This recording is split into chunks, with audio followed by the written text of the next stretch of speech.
मुंबईतल्या वांद्रे पूर्व रेल्वे स्थानकालगतच्या गरीब नगरमध्ये सलग दुसऱ्या दिवशी बुलडोझर कारवाईला सुरुवात झाली आहे। पहिल्या दिवशी 20% कारवाई झाल्याचा दावा पश्चिम रेल्वेनं केलाय। आज देखील ही कारवाई सुरू राहील। अनेक वर्षांपासून अनधिकृत बांधकामं आणि झोपडपट्ट्यांचं मोठं अतिक्रमण होतं। यामुळे रेल्वे प्रवाशांच्या सुरक्षेला बाधा पोहोचत होती आणि कचऱ्यामुळे आगीच्या घटनाही घडत होत्या। अखेर मुंबई उच्च न्यायालयाच्या परवानगीनंतर पश्चिम रेल्वेनं यावर मोठी कारवाई करत अनेक बेकायदेशीर झोपड्यात जमीनदोस्त केल्यात। रेल्वेच्या हद्दीतील आतापर्यंतची सर्वात मोठी अतिक्रमण विरोधी कारवाई काल पश्चिम रेल्वेनं केली आहे। याचा आढावा घेतलेला आहे आमचे प्रतिनिधी राजू सोनावणे यांनी।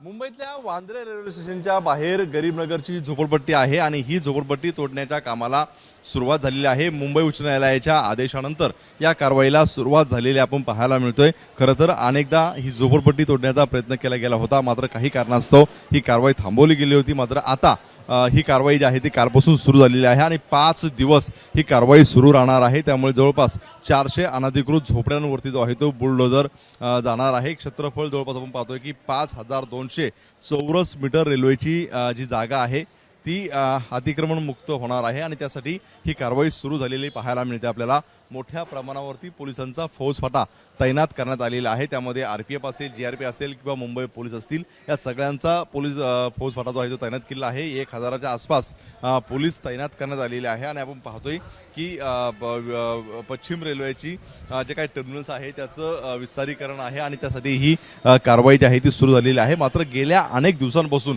ही झोपडपट्टी जी आहे ती चर्चेत असायला आपल्याला पाहायला मिळते। कारण मुंबईमध्ये झोपडपट्टी जर पाहिली आपण तर ती 1 मजली किंवा फार फार 2 मजली पाहायला मिळते। मात्र या ठिकाणी 6-6, 7-7 मजली जी आहे ती झोपड्या आपल्याला पाहायला मिळतात। जर समोर पाहिलं आपण तर 1, 2, 3, 4, 5 आणि 6वा माळा सुद्धा पाहतोय आपण की पत्रे लावून बांधकाम जे आहे ते सुरू होणार होतं। मात्र त्याच्या आधीच्या कारवाईला सुरुवात झालेली आहे। त्यामुळे ही मोठी कारवाई जी आहे ती म्हणावं लागेल।